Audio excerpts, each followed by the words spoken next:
ইয়েমেনের হুথি বিদ্রোহীদের দমাতে বছরের পর বছর ধরে বিমান হামলা চালিয়ে আসছে ইসরায়েল, কিন্তু তাতেও কাজের কাজ কিছুই করতে পারছে না দখলদাররা। উল্টো শক্তি সঞ্চয় করে ইসরায়েলে একের পর এক মিসাইল ও ড্রোন হামলা চালিয়ে যাচ্ছে হুথি।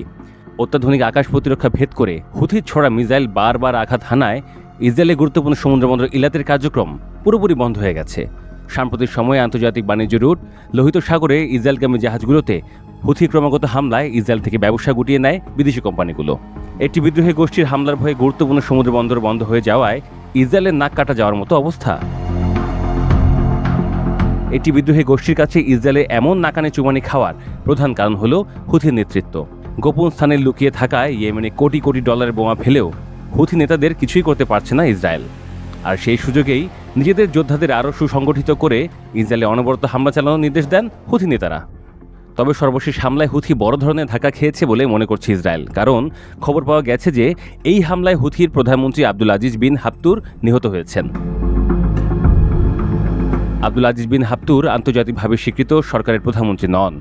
ইয়েমেনের রাজধানী সানার বেশিরভাগ এলাকা নিয়ন্ত্রণ করে হুথি। সেখানে নিজেদের একটি প্রশাসন প্রতিষ্ঠা করেছে গোষ্ঠীটি। এই প্রশাসনের প্রধান হিসেবেই আব্দুল আজিজ বিন হাফতুরকে প্রধানমন্ত্রী হিসেবে বিবেচনা করা হয়। মধ্যপ্রাচ্য ভিত্তিক গণমাধ্যমগুলো বলছে, শুক্রবার মাটির নিচের একটি গোপন গুহায় পরপর কয়েকটি ক্ষেপণাস্ত্র নিক্ষেপ করে হামলা চালায় ইসরায়েলি বাহিনী। সেখানে লুকিয়েছিলেন হুথির কয়েকজন শীর্ষ নেতা। সেখানেই হুথির স্বঘোষিত প্রধানমন্ত্রী আব্দুল আজিজ বিন হাফতুর নিহত হয়েছেন বলে ধারণা করা হচ্ছে।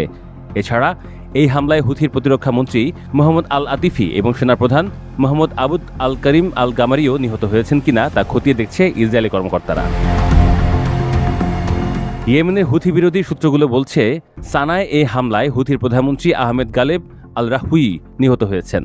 অবশ্য এখনও এই বিষয়ে কোনো মন্তব্য করেনি হুথি। তবে পরিবারের বরাত দিয়ে হুথির প্রধানমন্ত্রী আল রাহুইয়ের মৃত্যুর খবর নিশ্চিত করেছে রাষ্ট্র সংবাদ সংস্থা RIA। অবশ্য হুথি বিরোধী দলগুলো বলছে, আল রাহুইয়ের মৃত্যুতে হুথির সামরিক কার্যকলাপে কোনো প্রভাব ফেলবে না, কারণ হুথির যোদ্ধাদের নির্দেশ দেওয়ার মতো গোষ্ঠীটিতে এখনও অনেক শীর্ষ নেতা বেঁচে রয়েছেন। হুথির প্রধানমন্ত্রী আহমেদ গালেব আল রাহুই নিহত হলেও ইসরায়েলের স্বস্তির ঢেকুর তোলার কোনো সুযোগ নেই। এর কারণ হল হুথির আরেক নেতা আব্দুল মালিক আল হুথির ওপর হামলা চালানো অনেক কঠিন, কারণ তিনি ইয়েমেনের পাহাড়ি এলাকার একটি গুহায় লুকিয়ে থাকেন।